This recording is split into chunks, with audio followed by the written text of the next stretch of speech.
உங்கள் கொடிக்கம்பம் ஜோதிட வழங்கும் நெத்தில் ஜோதிடம். ஒருவர் ஜாதகத்தில் லக்கணத்திற்கு 3ஆம் அதிபதியாகவோ 6ஆம் அதிபதியாகவோ அஷ்டமாதிபதியாகவோ 12ஆம் அதிபதியாகவோ சூரியன், செவ்வாய், சனி இவர்கள் ஆதிபத்தியம் பெற்று சுக்கிர பகவானை கூடி 3, 6, 8, 12 மறைந்துவிட்டால், இவரோட திசை நடைமுறைக்கு வந்துவிட்டால் அந்த ஜாதகர் பெண்களால் அவமானப்படுவது உறுதி, மங்கையால் அசிங்கப்படுவது நிச்சயம். பெண்களால்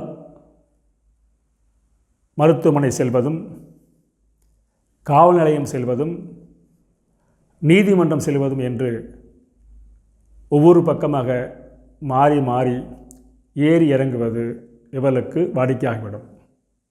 சுபர்கள் பார்த்துவிட்டால் பிரச்சனை தீர்ந்துவிடும். நன்றி, வணக்கம்.